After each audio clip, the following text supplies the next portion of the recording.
제 전부서던 힘이죠. 오늘 뭐는 전부가 되었다.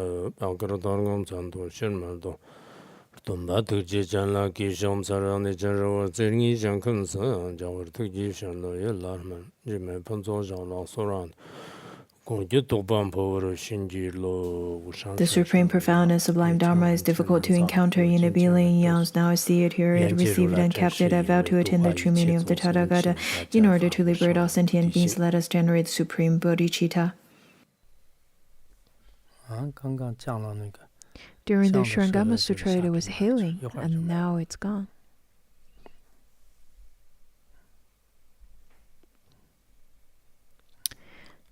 Maybe the Naga King is here to listen to the class. Did you see him?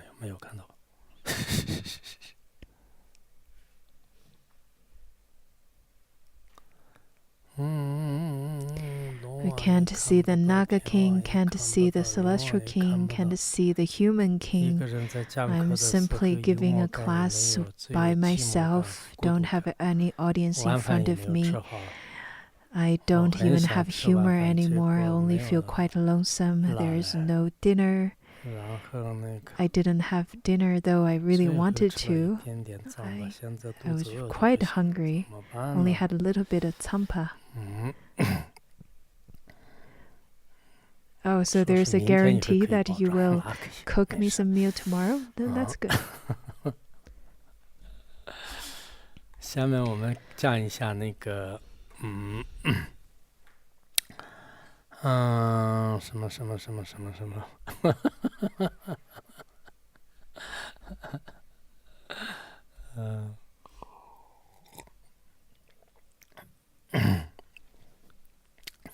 下面就是讲的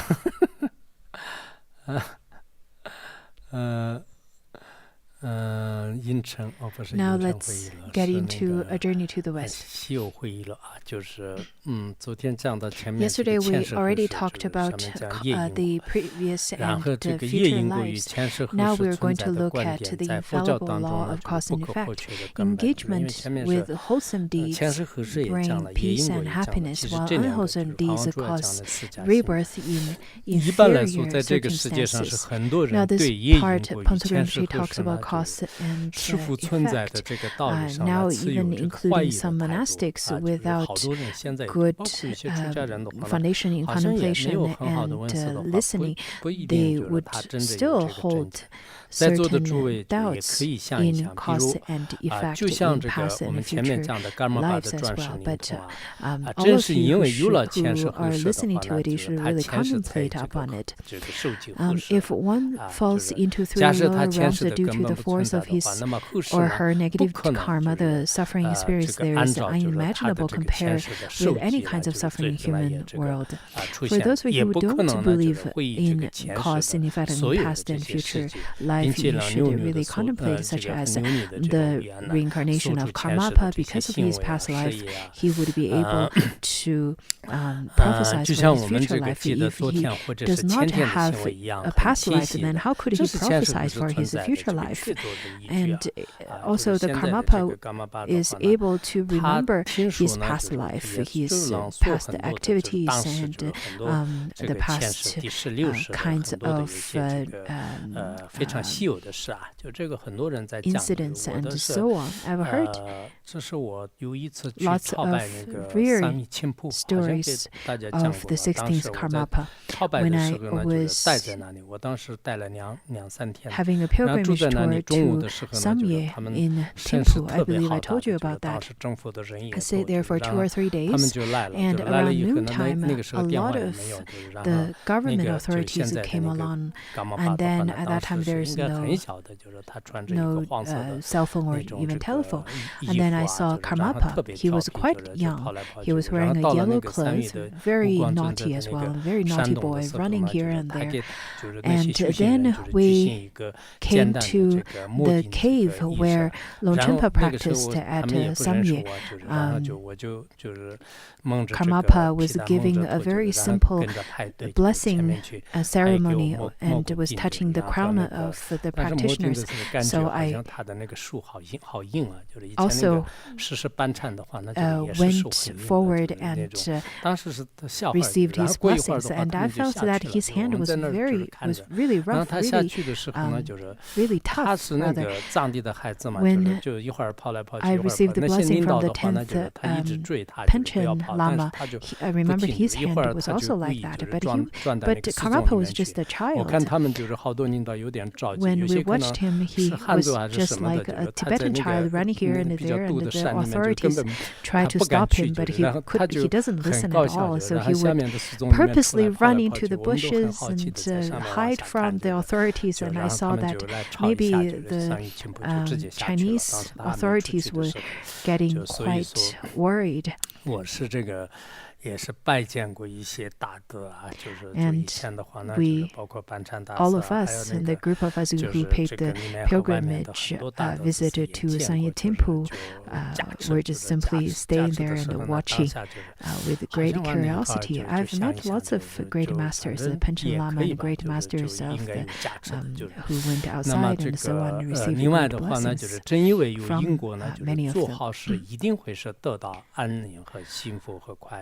So Ponzo Rinpoche over here said that people who practice virtue would receive peace and happiness, and who practice non-virtue, then they would follow their negative karma and have a suffering experience. It is long-lasting, unendurable, and of various kinds. For that reason, we need to watch over our actions, and we need to carry out our activities with great care. I think that you must notice that Ponzo Rinpoche's teaching is a very good and balanced combination of both theory and practical teachings. On the other hand, if you cultivate an abundance of virtue, it is certain that you can take rebirth in a pure realm such as Sukhavati.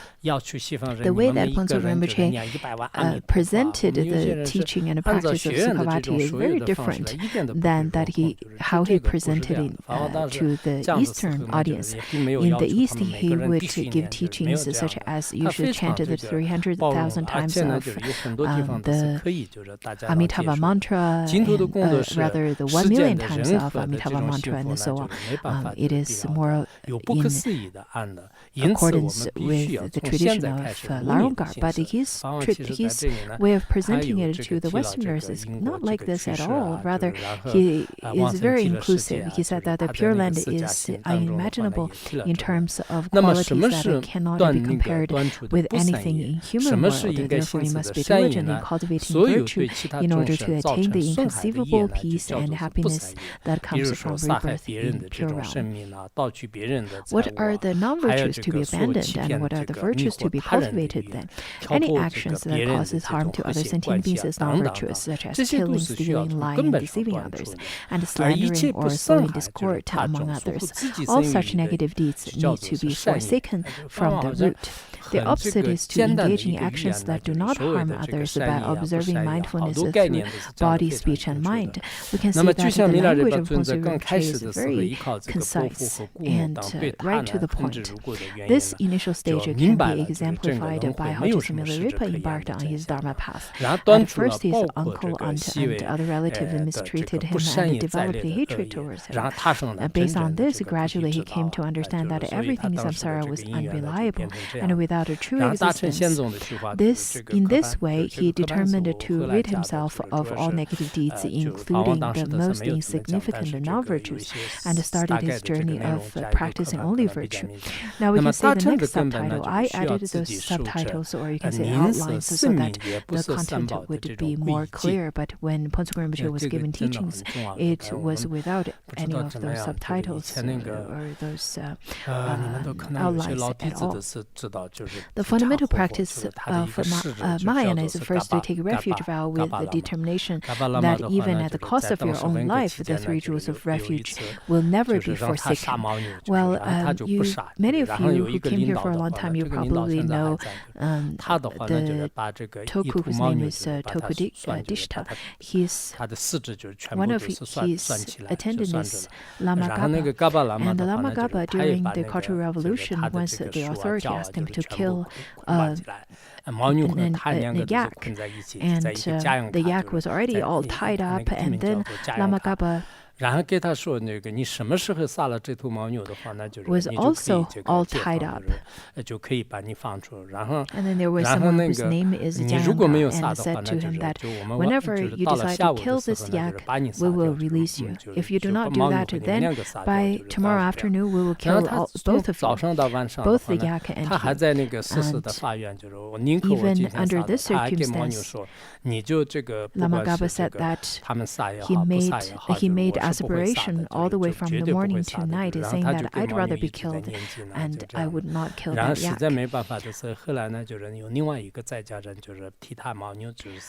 And not only he said that I will not kill this yak, he continued to chant mantras and rededicated merit to this yak. And at the end of it, there was a lay practitioner who killed the yak for him, and then the authorities released him.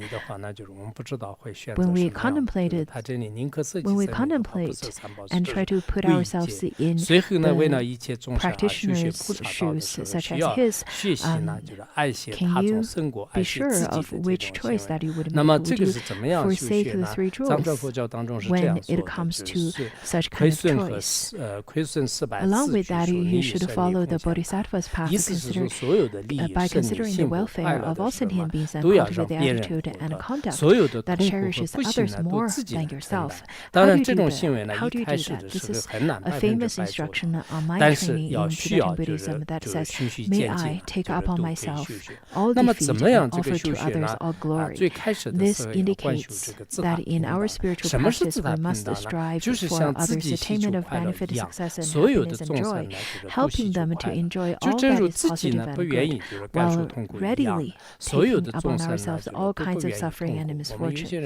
It is certain that as beginners we cannot accomplish this goal 100%. Nevertheless, we can train ourselves in this practice progressively. What is progressive training then?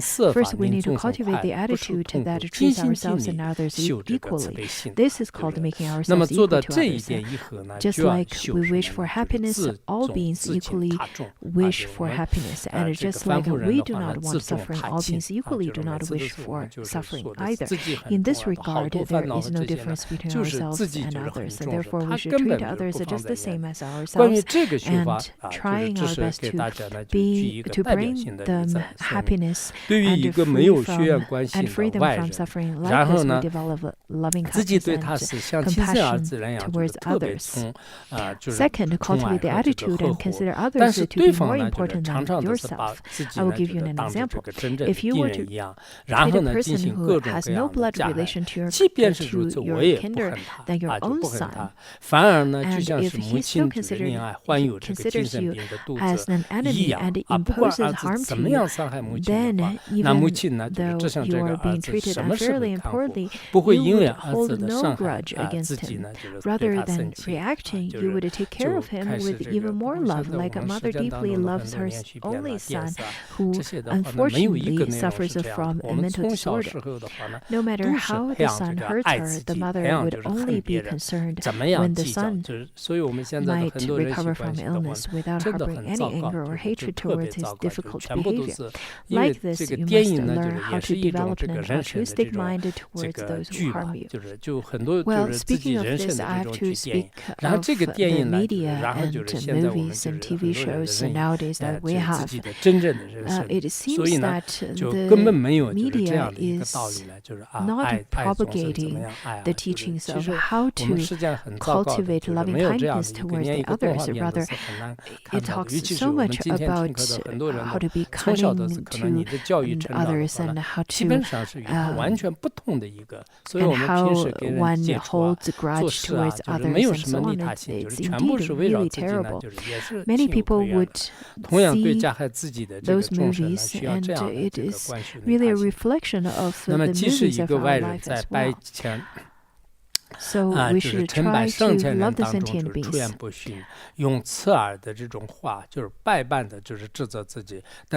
For instance, a person who is not actually related to you may scold you with all sorts of harsh words in front of hundreds of thousands of people without having any sense of retaliation for this disrespect and rudeness. You should show this person your loving care because you are considering that anyone who directly points out your faults should be respected as spiritual guide. 但实际上呢，就是有些人是，包括我们就是现在这个可能成千上百人的话呢，以前是不一定的。现在的话呢， if a person who it would be difficult for a person to point out your faults in front of hundreds of thousands of people. But nowadays it's very easy through internet. For the practitioners, usually we know the extent of karma that's created by such kind of conduct, but the worldly beings do not. They would create difficulties out of no reason, and they would slander others out of no reason on internet. If it were to happen in a sangha, if one were to scold the others or to slander others out of no reason in such kind of a public that would lead to severe consequences, such as it being dispelled from the Sangha. Because this kind of behavior could create great danger to the whole Sangha and sometimes to Dharma, especially to great masters who already generated bodhicitta. But of course, to some people, they may not fear those kinds of consequences at all. They really enjoy slandering. And for great masters, they do not fear slandering. They would rely on it as a practice, but that could lead to consequences to people who do that. So over here it says that perhaps you have brought no harm to a person, but without any reason this person beats you or even beheads you. Still, you do not hate him at all, only wishing him to attain happiness and to be free from suffering. This is how we should develop an altruistic and compassionate mind towards all sentient beings. This was exactly how Jetsun Milarepa treated his relatives who had been his enemies. After he relied upon Marpa Lotsawa and aroused genuine bodhicitta in his mind, Milarepa showed great compassion to his aunt and other relatives who used to treat him like enemies, and then he taught them the noble Dharma, gave them instructions for actual practice, and eventually guided them onto the noble path. Therefore, for each of you present here, please give deep consideration to this principal point of Buddhist teaching. As I've mentioned earlier, my intention for giving this teaching is to inspire both Buddhists and non-Buddhists. I wish some of you who have not yet begun to practice the Dharma may find a way to begin, and those who have started may then strengthen your practice. Also, I wish that by hearing my teaching, the non-Buddhist can give rise to a joyful mind toward the Buddha Dharma. You can see that in the photo, Pontsog Rinpoche also appears to be quite joyful too, so we should stop here today. Sunam dai tamche zugba nya tona nipe jana panshi jirga nanchi ralon chugba chibum tsolen joba jubara sho